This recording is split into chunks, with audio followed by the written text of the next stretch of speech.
wearing all black, Aloha! Here with JC and Jeff. Ain't no time for school today. hitting bombs. Hey, watch this punch cut lob wedge. Replace your Marshalls with Cart Girls. They're better looking. They're serving drinks. Got to hit bombs off the tee. Phil talking about a guy taking a shit in the cut. Mahalo! That's what we did fireside with Phil. Fire the stick. Hit bomb and attack the pin. Hey, what's up? Welcome to the Aloha Fresh Show. Holy shit, welcome back. It's new equipment, new experiences. Thanks for joining us on this beautiful Tuesday night. It's we're a little late to the show. It's Jeff. The good news, Jeff, you're alive, which is impressive. It's sometimes, come major championship, end of the major season, it's we became a little forgetful. But how you doing, buddy? Everything going well? Hey, man, I'm happy to be here. I'm a little exhausted, but I'm ready to go tonight. Talk about the Open Championship, and our bets and the winners and everything. Oh, it's gonna be incredible. It's one of those shows that you look forward to. The super season, the super major championship season is finally over, and we're crowning a champion. Colin Morikawa. I mean, did you see that coming at all? I mean, the guy goes out there and plays his fucking ass off to shoot 15 under, and is claiming the British Open or the Open Championship. He doesn't really know. He's never been there before. Jeff, I mean, this was out of fucking left field. Obviously he didn't make any of our picks. I didn't have him on my radar, but I love the fact that he calls it the British Open because I grew up calling it the British Open. I don't know when it actually changed over to just the Open. I don't know if that's an old thing or a newer thing. I love it, but here's the thing. I got to apologize. I got to take back what I said at the PGA Championship a couple years ago when he won during the COVID time, because me and you both said that guy wouldn't have won if there was crowd. If there were crowd noise and there were crowds there chirping on him, he wasn't going to win. Well, he just proved us wrong. Oh, this guy actually, he proved us wrong like no other. He kicked us right in the fucking teeth. If we had any credibility when it comes to Colin Morikawa, we lost it this week. You know why? Because as I'm doing the research for the podcast and the show, and I'm studying up on Colin Morikawa, the California kid from Cal. We're gonna hear that fucking rambling story from Paul Ainzinger. But what I learned was this dude in his professional career has missed 4 cuts. He has missed 4 opportunities to play on the weekend of a career that is pretty much like 2 years old. I mean, the first time he played at the PGA Championship, he won. The first time he played at the at the Open Championship, he gets another victory. He's got 2 major championships and he's played in like 7 of these things. I mean, the only other people to do it is like Jack Nicklaus, Tiger Woods, Bobby Jones, and something Ballesteros, the Spanish guy that I always fuck up his name. It's you just think and you realize like this dude's fucking special. I mean, he's doing things before the age of 25 that only the greats have done. And I think a couple other guys like Jordan Spieth might be in the mix there. But it's incredible, right? It's absolutely just mind-numbing how he did it, especially in a foreign country without his girlfriend or his chef or his trainer or his caddy's caddy or his I don't know, his shoe specialist. I don't know what else they have out there, but it was impressive. It was super impressive to watch him Sunday. Continually just hit shot after shot. And I'm talking like 6-iron, 5-iron, 4-iron, long irons, and just sticking them into back pins, using the slope, the contours of that course. And then when he didn't hit such great shots or he had to make the 4, 5, 6-footer for par, dude, they were dead center. He kept it rolling, goes out and just he ran away with it. I mean, I know at times Spieth got kind of close. Louis just folded, kind of just like at the US Open. That guy Sundays at the majors, he struggles a little bit.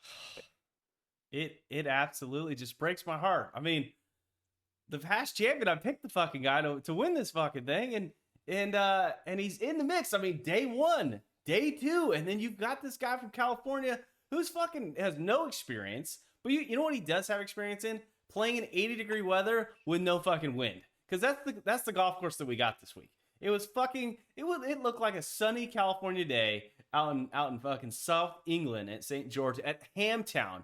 Who the fuck calls their sandwich? Who calls a sandwich meat a town? Like, these people are smoking crack over in England. I mean, I got all bent out of shape out of their security, but it's one of those things that you look at and realize Louis Oosthuizen. I mean, I think Paul Ingerzier said it best. At 38 years old, I think this was his last opportunity to win a major, which Paul's a fucking idiot because Louis is literally leading the charge in second place victories. But Colin Morikawa, I mean, getting back to his iron play, he was dialing in, going after pins at holes that were like 226 yards away. It was absolutely incredible. The conversations he was having with his caddies were just mind-numbing that he could just stick them that close, and his putting fucking paid off. Well, and I think that the weather being that good and that course being that soft brought a lot of people into the mix that wouldn't normally be there had it been the traditional conditions that we're used to or that we hope for. I love watching British Opens when they're brown. It's like hitting off dirt, when they're hitting off the fairways, dust is flying up, they're running balls up, they're not flying things to the flag, they're not flying things on the green. I like that because we only see it once a year. We didn't get that. This was like a traditional golf course. This was just a regular golf tournament with a lot more bumps and humps in the fairway and the green. That's really all it was. The course played too easy for a major championship, but that doesn't take anything away from what Colin Morikawa was doing out there. No, I mean the guy had everyone's number, and it was incredible to watch because he just didn't make any mistakes. I mean, his short game was perfect, his iron game was awesome, and his putting was not shaky at all. I mean, the dude was rolling in 4, 5, 6, 7 footers that Jordan Spieth was just struggling with on Saturday. And I looked at the golf course and realized we didn't have a lot of stats. Apparently the Open Championship and R&A aren't up to date on fucking like strokes gained, any real statistics, like I don't know how many fairways these fucking guys have hit, maybe some greens in regulation, none of that. For as easy as the golf course was playing, I thought Colin did an incredible job on Saturday, kind of minimizing when the golf course played its hardest to just stay in it and kind of just outlast Louis. I mean, Colin's worst day was either Thursday or Saturday, and Louis' worst day was fucking shooting even par when guys were going out and shooting fucking like Colin did, 4 under. Jordan Spieth shot 4 under. Jon Rahm shot 4 under on Sunday. Brooks Koepka shot 5 under. So the low scores were out there, and Colin just took advantage of it. He did, but that also goes back to Louis. It was playing easy enough for that guy to get it done and to go out and win. And he just doesn't do it. He just makes too many bogeys and too many pars on Sundays and major championships. I mean, that's kind of been his MO recently. Will he get over the hump and win another one? I don't know. Well, I look at Louis' swing, and it was like him and fucking Charles Dingeling that played in that 2-man event where he just sliced one into the water like a couple months back.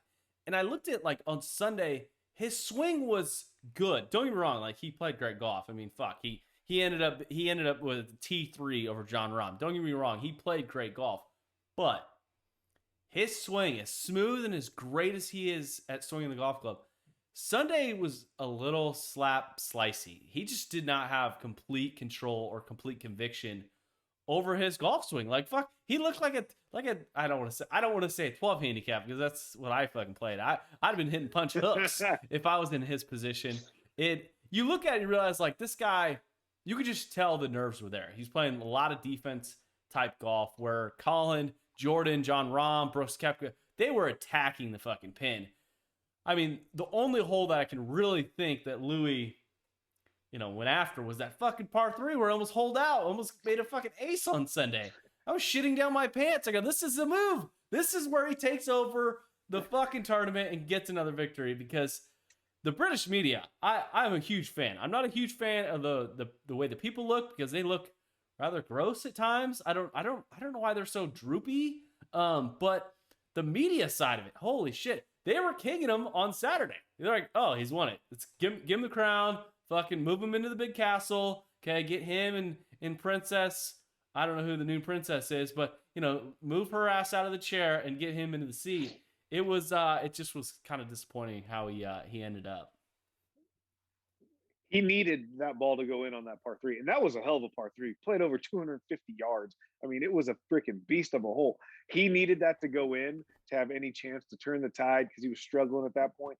But I think the real factor is that he had an understanding that he needed to beat Jordan Spieth in order for one of your bets to pay off, and he got nervous. I mean, that's too much pressure on him. Win a major championship, the race to the bottle. There's bottles of booze on the line, and Jordan Spieth sneaks up out of nowhere and fucking, I'm back on the winning train.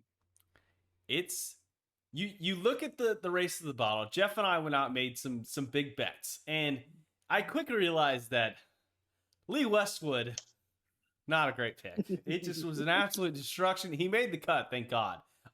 We had picks to win the actual golf tournament. I took Lee Westwood, thought an old guy in some treacherous, difficult conditions would go out there and get the victory. Well, Jeff chose, the most recent U.S. Open champion, who went ahead and took a beautiful T3 finish, getting at 11 under, and then we moved into another section of it. We chose an American to win the championship, and Jeff chose Scotty Scheffler, another guy who'd never been there. Sure enough, I'm like, fuck, I'm picking Jordan Spieth. Like, this guy, he's got an addiction to Open championships. So Jordan Spieth, when it goes and defeats him with ease.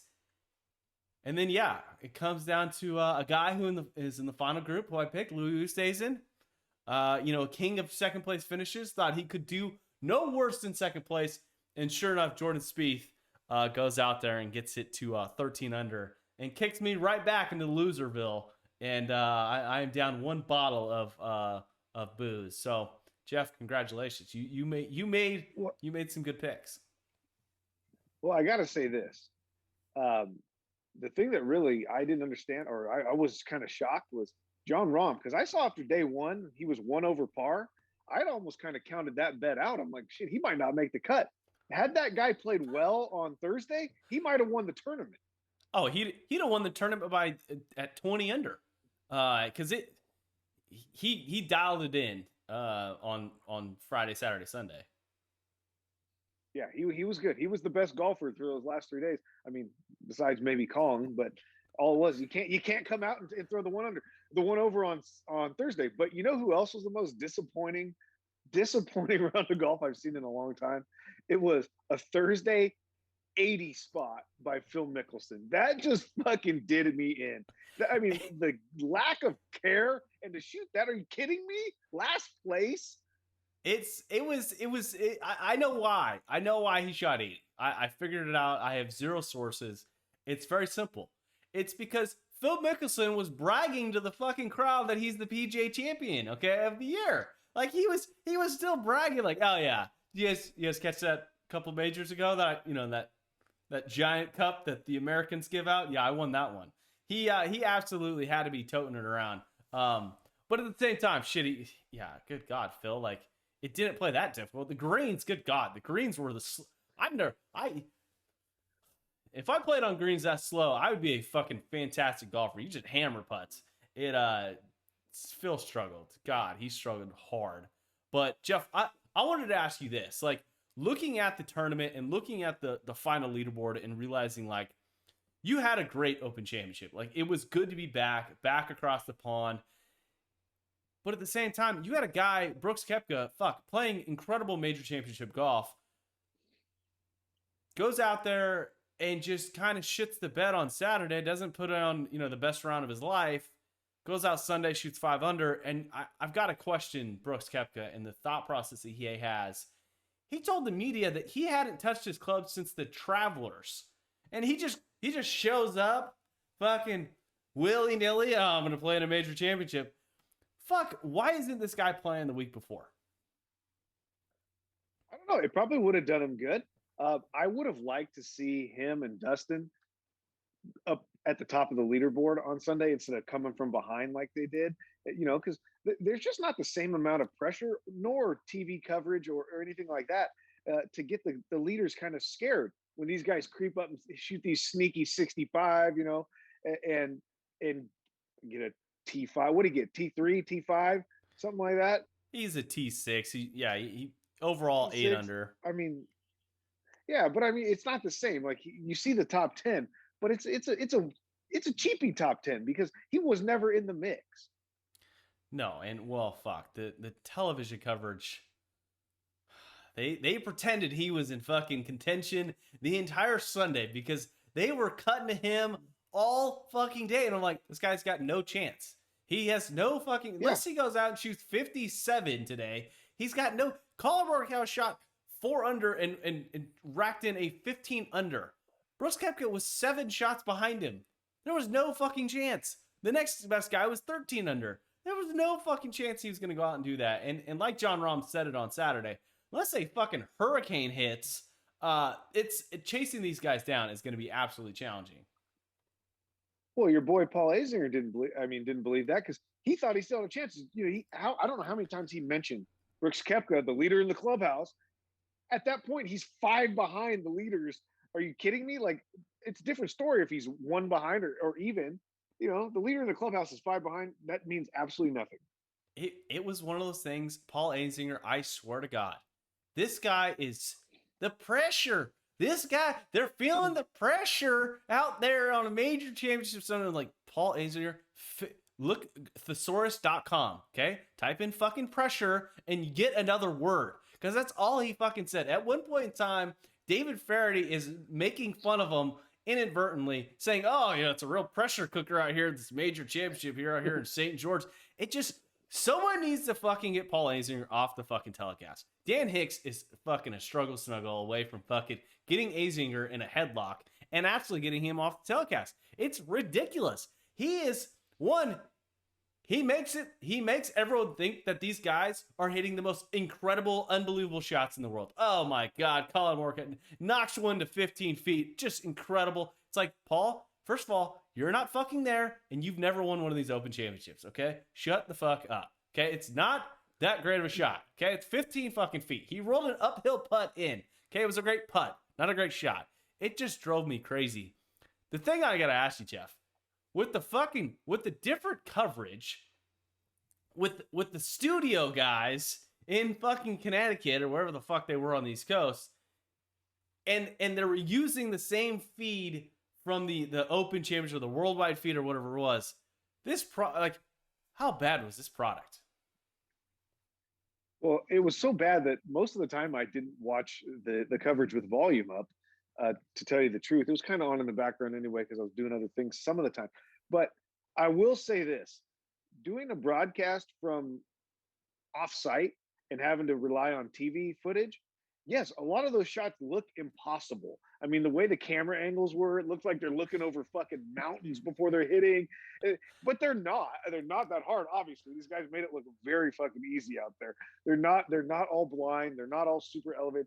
But the camera coverage, and I mean, if I had to fucking call a goddamn golf tournament from Sutter Creek that's happening overseas, I wouldn't know either. So I'll give him that credit. But some of the choice of words and the quotes he said, he got ripped. He got lit up this week. It was brutal. And another comment that he repeated every single day. Any guy who got near that 2 foot tall rough, they haven't cut it in 2 years. It's like, well, fuck, the sun hasn't been out in 2 years. Okay, this is the first day the England is hitting record high temperatures of 80 degrees and sunny. Okay, Paul, thanks, buddy. It just, I don't know. So I mean, enough of the television coverage. It was. What? One Go more ahead. thing. What about this like picture in picture lie cam where it just like was a still shot of their lie? What is that? Well, that is the most unnecessary thing I've ever seen in my life, dude. My favorite part is someone goes up with a fucking Kodak digital camera, snaps a picture of the thing, they scan it on their fucking computer, and then send it off to Connecticut to put up on the fucking TV coverage. And I'm looking at this thing and I'm like, did my kid draw this? Like, who the fuck is out? Like, this is the worst shot of the world. It gives me absolutely no, like, contextual understanding of how difficult the shot is. It just looks like a fucking golf ball on a bird's nest. It looked like it was fucking Easter. Okay, that's what it was. It was a bunch of guys looking for fucking Easter eggs. That drove me crazy. And another thing that drove me crazy with the television coverage is very simple. The cutaway so that they can play a 95% of my television TV gets a fucking commercial, and then the 5% on the left-hand side, I get a fucking little tiny box of someone playing golf. I can't see it because I'm about 15 feet away from my fucking 52-inch TV, and I can't even fucking see this goddamn little box. It drove me crazy. It's like, just play the fucking commercial. Because I'm skipping this shit anyways. I can't hear it. I don't know who's fucking hitting the shot. And 3, I can't see it. Like, I felt like an old man. I felt like I needed to get my spectacles, my reading glasses, or my bifocals to get the thing fucking zoomed in enough. It was just another thing that drove me absolutely fucking crazy. Well, we've talked about that. You might as well just play the commercials because I'm not sitting there watching it. If I haven't pre-recorded it, I'm getting up and grabbing a cocktail, grabbing a snack, doing whatever I got to do, and then come back when the golf's back on TV because that doesn't count. Whoever came up playing through, fired. It's just so bad. So I mean, Colin Morikawa, your fucking British Open champion, whatever the hell you want to call it. He clearly said it's the British Open, which excites me. Because he's never been there before, and his girlfriend wasn't there, his family wasn't there, which was unique. Jeff, I gotta ask. I mean, the Claret Jug has so much fucking history. It's got so much notoriety. I mean, you see these guys like carrying it around. I mean, fuck, we got a picture of Colin in the Atlanta airport dragging it through customs.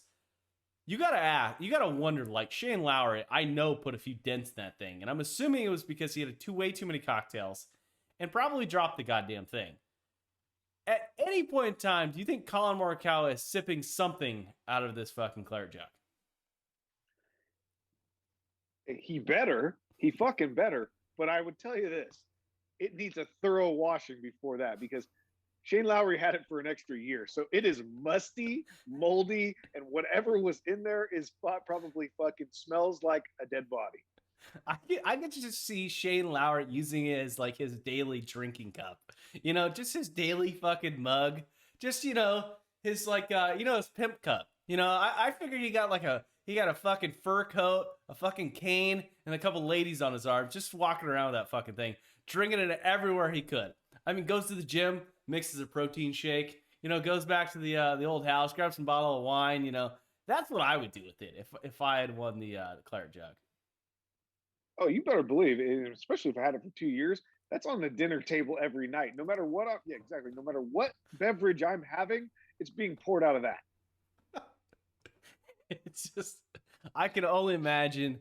Colin's probably gonna have a mint julep or a nice tea out of it. I'm assuming, but wrapping up the Open Championship. I mean, Jeff, this has got to be pretty remarkable for the game of golf. I mean, Colin Morikawa. I mean, you and I have seen multiple generations of golfers, and we've seen multiple generations of golfers who just do incredible things, from Jack Nicklaus to Tiger Woods to Phil Mickelson. I mean, we've seen iconic golf over and over and over, and we're kind of in this weird stage of golf where you got the old guard of Phil Mickelson winning major championships, but at the same time you got this younger generation of Collins, Bryson, Brooks, Rory, Jordan Spieth. I mean, it's a great time to be a fan of golf. But does Colin have, and maybe I'm getting over my skis here, but do you think Colin's got what it takes to maybe be the next big thing in the game of golf? I really do, just because he's not gimmicky. He's not going to go out and chase distance. He's not going to try to change his game. He's just going to be who he is. And that's obviously suiting him very well.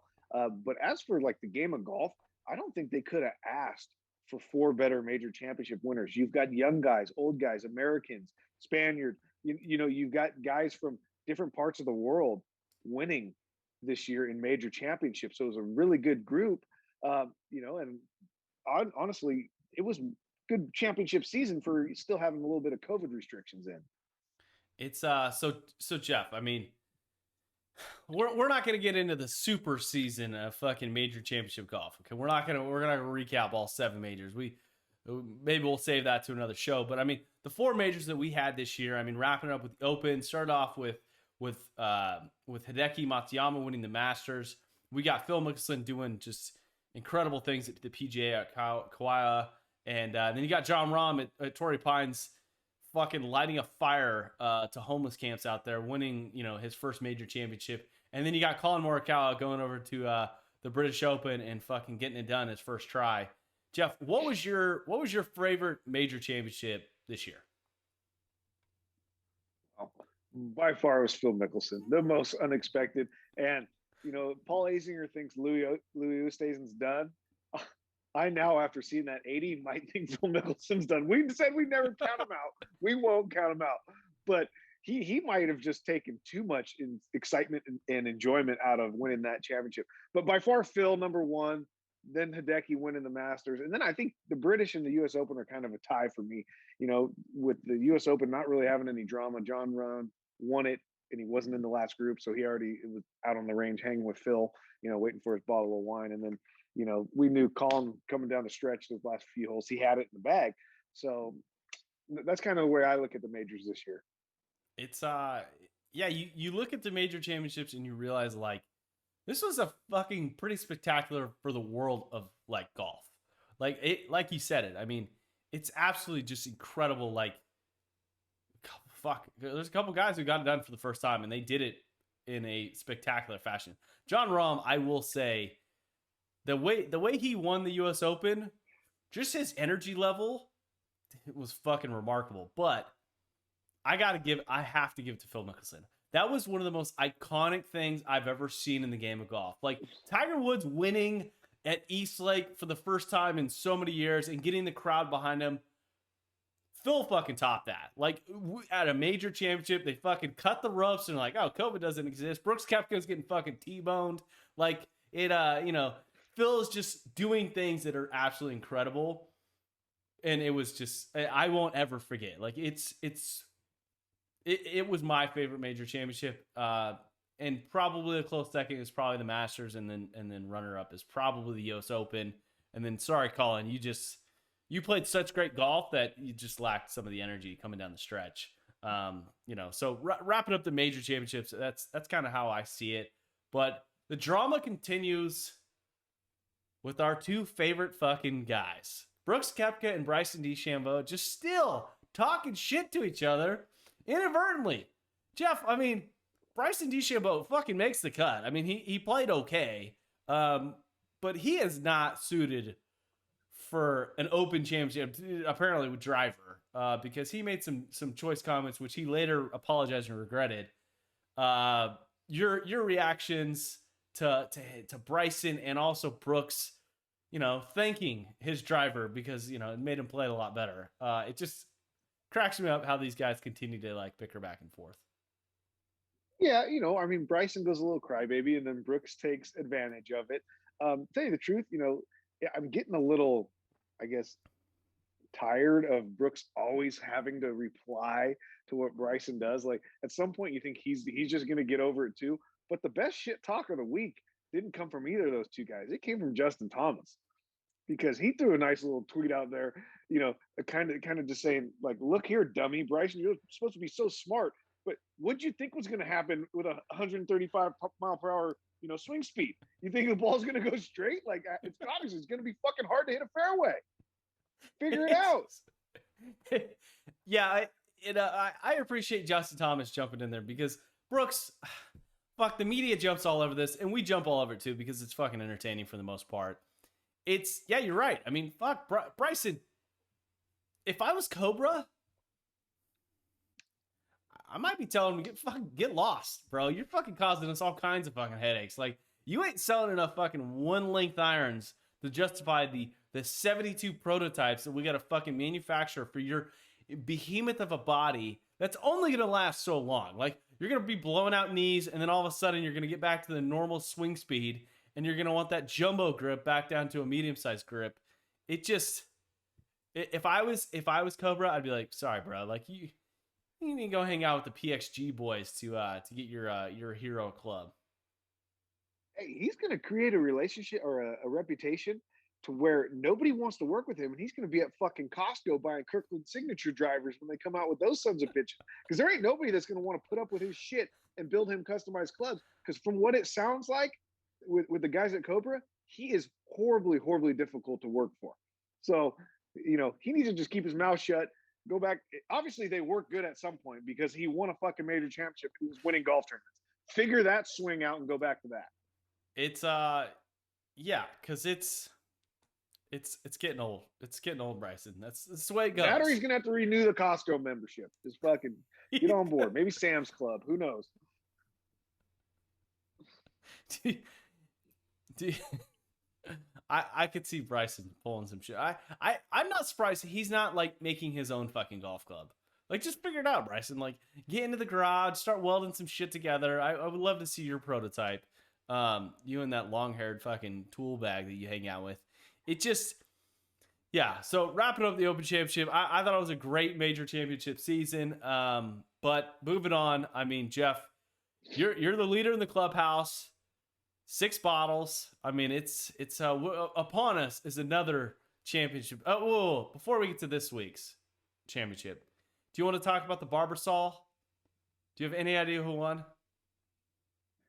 You know, we didn't even acknowledge that there was another PGA tournament in our I did podcast not. last week. I have no clue. No, I really don't. I don't know who won. I don't know where they were playing. Were they out in Kentucky? Maybe is that what I might have heard through the grapevine? I don't know. Yeah, we missed it. That's our bad. We missed it. Hey, you know what's my favorite thing about the Open Championship? Like my best favorite thing at all was like at about 1:30, 2 o'clock in the afternoon, golf was fucking over with, and all of a sudden I had the rest of the afternoon. I was playing golf, had dinner, fucking had a few cocktails, hanging out with friends. You know, on a Sunday afternoon, it was incredible. I kind of enjoyed the early morning golf. Hey, I'm right there with you. I was out on the first tee by noon on Sunday. Already knew what would happen. Golf was over with, and got to play my own round of golf. So I'm all with you on that. Who do we got this week? What'd you say it was, the 3M or something like that? So so coming back to the PGA Tour, back to the United States, we have the 3M Open out at beautiful TPC Twin Cities in Blaine, Minnesota. Hopefully, maybe thawed out this year. Defending champions Michael Thompson. It's gonna be a beautiful championship. Crazy thing about the 3M, Jeff, is a couple notables. If I ventured across to play the Open Championship and had to deal with the restrictions that they put on me, sorry 3M, but I ain't playing in it. I ain't coming back. Because you've got Dustin Johnson, Louis Oosthuizen, Ricky Fowler, Sergio Garcia, Patrick Reed. I mean, Patrick Reed missed the cut, so he definitely was here a little early. But it's there's no way I'm going to play a major championship if I'm Louis Oosthuizen and coming back and playing the 3M. Unless they're giving me large dollar amount, there's just no way. That's kind of got me interested too, because why is a guy like DJ there? You know, why are they there? They've got to be getting a show up fee, some type of appearance fee to show up to Minnesota for a golf tournament. I mean, that's the only thing that makes any sense to me. Because you know they have like a direct flight. I'm assuming from England to fucking Minnesota there's no direct flights. But I mean it looks like a good championship. Maybe. Anyways, let's get to some of the expert picks. Apparently, with all the nonsense with Louis doing Louis things. I mean, Tony Finau played well. I mean, Jeff, I mean, it's up to you. I mean, there's a couple guys who are going to be playing this week who had a week off. For example, Bubba Watson. I'm assuming some of the other COVID-friendly guys who did not get the opportunity to travel across the pond are probably have the legs underneath them. Who are you going with this week? It's nice to be back in the driver's seat. You know, I took a week off. I will never pick the over 50 crowd again. That fucking hurt me, put a big dent in my bottle lead. So I went back to smarter picks last week, and you got one back. When you gave me the names, the power rankings, I was going to go with DJ, but our conversation we just had about 1 minute ago changed my mind on that. So I'm going to go with a guy who missed the cut out in the British Open or the Open Championship, and that's Patrick Reed. I think he's maybe a little embarrassed. You know, he got sent home early. I hope he went there in practice, hanging out in Minnesota. So I'm going to give old P. Reed a chance. I know you love him so much. I don't like him either, but for some reason I find myself picking him a lot more than you. Well, it's the crazy thing is he's ranked rather well. 19-1. Dustin Johnson leads the Vegas odds at 15-2 or 7-1. Louis Oosthuizen is locked in at 15-1. Tony Finau 16-1, and you got Sergio Garcia 29-1. Matthew Wolff 30-1. But I'm going with someone who had plenty of time off, was playing pretty well until he got exposed to someone with COVID. I'm going with Bubba Watson this week. Okay, I think Bubba Watson is on the train to really come into the Ryder Cup as I think he's an assistant captain with a victory under his belt to talk some shit to these guys. So I'm putting my money on Bubba, the hefty skinny lefty that I'm sure you're a huge fan of, to get it done out at the 3M Championship. A couple notables for everyone to think about: Ricky Fowler, Keegan Bradley at 44-1. I don't know how well they're gonna do. Yeah. So there's your 3M. Do you want to make a pick at the Evian? I'm assuming not. It's the rumors. If you guys haven't heard, the rumors at the Evian Championship, which is a major championship for the LPGA Tour, that's playing out at I can't remember where, somewhere in the in France. They've had some travel restrictions, and it's been a few players that just go, I'm good. I'm gonna skip this one. So apparently it's not that big of a deal. But we'll skip that one. If you guys tune into the LPGA Tour, little coffee golf for you, bright and early. Maybe it'll make it on the television cast. I pretty much pick Nelly Korda every week anyway. I mean, those tournaments. She is playing. She's one of the nobles. You got defending champion Jin Young Ko back in 2019. They skipped this event last year, so it's Nelly Korda's. She's up there along with I'm gonna fuck everyone's name up. And so hang on to this stride. NB Park, Ho Jo Kim, Lydia Ko. I'm pretty sure Brooke Henderson's out of it. Sophia Popov, your vodka girl, Jessica Korda, and then Paula Kramer. Who did I mess up? Did I screw it up? What do we got? No, Paula Kramer. I'm sure this needs to become a regular segment of the show. I'm going to just come up with 10 names from that week's field of golf, men, women, seniors, and you just rapid fire and just fucking sling them off because I love it. I love this. Yeah, let's get into the PGA Tour notables. Why not? We got Angus Flanagan, Bob McIntyre, Ted Potter. Started reading Harry Potter again. Good book. A little inspired by the English, the British Open. A little, English, Harry Potter. Yeah, Charles Howell and the third, and then Quad Cummins. Who the fuck is that guy? Who is Quad Cummins? Of course he's playing Minnesota. He's just pulling up in his Dodge pickup, his flatbed, yelling yeehaw. Oh, 3AM Championship. Get ready. It's going to be incredible. First round. Here we go, baby. 2:30, 6:30 Golf Channel. Oh, good God. It's Hey, this is the first time in my life I've ever had Friday, Saturday, Sunday off to watch golf. First time in my life. So I might watch more golf than you actually think this week. I might watch more 3M than I did the Open Championship last week. Well, the good news is all these major championships. We also have another one, the Senior Open, which is going to be. I thought they already played the Senior Open. I don't know. Maybe not. No, it seems like last week they just played the Senior U.S. Open. Oh yeah. So back-to-back Open champions. Jimmy Furyk got the win. I think Jim Furyk might go back-to-back. Who scheduled that bullshit? Good God, I just remember like the last couple years, like some of these senior guys just like, I'm not going. Like I just am not going to show up. It's too far of a plane ride. My my glaucoma or my shingles or my the swelling of my legs after a plane ride. It just doesn't do well for me. Which is just for me, it's just funny. But what else we got in the list? The European Tour. We got the Kazoo Open.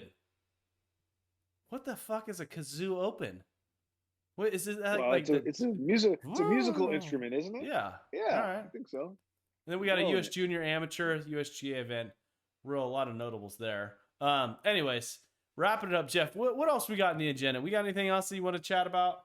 Well, I think the most important thing is you got to direct the listeners and the followers, one, to the newsletter that's back out because it's back out and it's better than ever. And then two, supposedly there's a hype video for the Aloha Press Classic in October up in Tahoe. I've been so fucking busy the last couple of days, I actually missed it. I haven't had a chance to even log on to social media to see it. So I'm going to check that out tonight. But I think that's where we need to end the show, in that direction. Oh yeah, it's absolutely like it's we've set some new standards. Okay, we've added a new logo. I'm pretty excited about the logo. I thought I did something pretty creative. Like, if you guys get a chance, go to the website. I think the logo's up there. It's on the video that I just made. A little hype video. Get you pumped up. I gave my my Barry White voice little talk over the music. Get you all excited. Get things tingling either in your stomach or downstairs. You never know. But the logo, Jeff, I went down a Photoshop like a seminar on YouTube and just went full, all 8 inches into this thing, and just it absolutely. I'm pretty excited about it. Like, I've got you and me on the logo. Like, people are going to be wearing us for like an entire year. Hey, there's no copyright issue there. I can tell you that much. The days of ripping off other people's pictures and other people's logos, they're over. You've improved your skills so much that our silhouettes are now in the logo. Which is incredible. Like, there's no more ripping off the Masters logo. We got our own shit now, which is incredible. So, with that being said, yeah, go check out the website. Go check out the YouTube channel. If you're listening to this on the podcast or whatever. First and foremost, if you enjoy what we do here, this show doesn't have any sponsors. One, because we haven't asked anyone.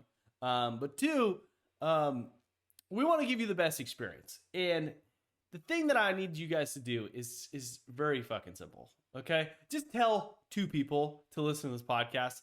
Apparently that's the best way to grow a podcast, is just by word of mouth. And we get these influxes of viewerships and listeners. And I think it has something to do with like the last episode starting with me saying like, "Ah, shit," and then it like rolls into it. So just get past some of the cussing. If you need to put on the edited button, go do so. But really appreciate everyone reaching out and telling a friend, and also sign up for the Aloha Press Classic. Jeff, good news. We only have 49 spots left, which is I'm excited about. Sign up early, sign up often, tell your friends, get your foursome together. Fuck, get 2 groups together. Only thing I will say is this: the longer you wait to sign up and book your trip, the more expensive the hotel rooms are going to be up there. Because if you book them now, they're reasonable. If you wait till September, October, I'm pretty sure Tahoe's going to just come for you, because they are not cheap right now. As soon as COVID got lifted, Tahoe is out of control. It's crazy. And you know what's also in October? And I don't wish any bad juju. It's kind of, I saw a California state bird.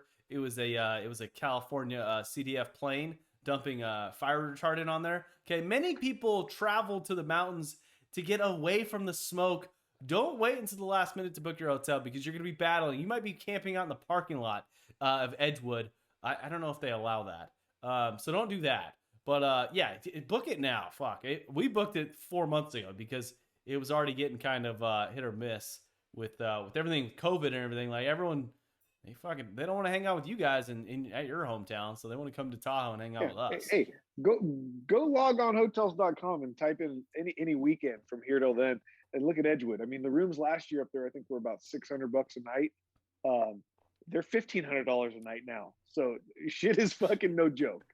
You know that president you guys elected, inflation is fucking sky high. So it's full circle, which is incredible. We won't get into politics too much. It's well, yeah. So Jeff, with that being said, I guess we'll talk to you next week. Go Bubba Watson. Get me back down to 5 bottles. That's the whole goal this week. Hey, and I think we may be able to go Sunday night, if you can go Sunday night next week. Dude, so we might even come earlier to them. Oh, dude, Sunday night would be incredible. People want this show earlier. They're like, you fucking dipshits. Wait, we're like, it's like crack. Okay, you gotta give us our hit. Okay, don't wait till Wednesday. I don't want to listen to shit on Wednesday. I want to listen on like Monday or Tuesday. I want to start the work week with 2 angry Italians screaming at me about the golf that they watch. That's the whole goal, Jeff. Well, and now with this new schedule, Sunday's a day off, and I'm not coming like tonight. I'm not coming off of a full day of work, so it sets up prime. Sundays are going to be prime from now on. And you know what's exciting about Jeff having Sunday off? We might get a little buzz Jeff every once in a while. How many? We might get 3-4 glasses of Jeff with us. It's just I'm excited about. Hey, I like doing the podcast when I can have some cocktails and a cigar. You know, especially when this fucking heat wave goes away and I can go back outside. You know, but it's just lately it's just been just a nightmare up here. What is the temperature out there in beautiful California? Today we're in the mid 90s, but you know it's gonna be upper 90s by the end of the week again. It just sucks, man. It's like I keep forgetting, like the weather here right now is pretty. It's pretty good, except it rains like 2 inches every fucking day. So like every time you go outside, it's either pouring rain or fucking it is like a sauna out. Like it is beach weather in my opinion. Like it shirts off, you just you're doing yard work, just because you just puddles of sweat. It's absolutely disgusting. And everyone's like, oh, it's the humidity, and I'm like, no, it's the fucking rain, and it's 85 degrees outside. It's hot as shit. It's just cracks me up. But yeah, that's incredible. All right, brother, man. Well, till Sunday, we only got a few days, and we'll be back at it. Till Sunday. It's you got any advice for the listeners for the golfing game? AKA me. I'm playing in a tournament, little 1-day stroke play event. I'm trying to get ready. I've been hitting draws. Also about 25-yard hooks. You got any advice? I fixed the chipping, which I feel good about. Yeah, leave your driver at home. Dude, the driver's been money lately. I thought you just said you're hitting hooks. No, not with the driver. No, I hit cuts with the driver. It all irons. I've been playing great with the irons because instead of like trying to hold off the hook, where you hit like giant pushes, I've been hitting these fucking pretty good old school like trap draw hooks, which greens and regulation are up for me. It's just the rest of the game. I've always told you some of your best golf was the punch draws, those little punch runner. I love those shots from you. So you may. I think I'm going back. Broke, don't fix it.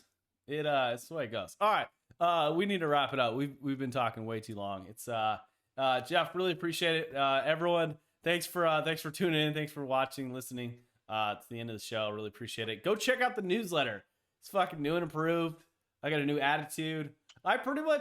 It's gonna kind of look like shit. I'm not gonna lie. Like the fancy format was driving me absolutely crazy. I was a perfectionist. I had like angles and lining up, and it took away from my grammar and spelling. So we're gonna focus on grammar, spelling, and content, and legitimately not giving a fuck.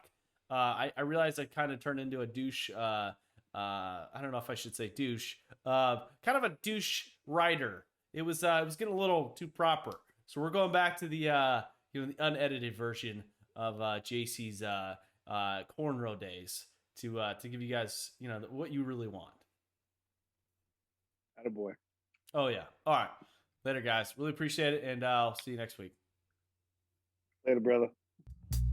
Wearing all black, Aloha! Here with JC and Jeff. Ain't no time for school today. hitting bombs.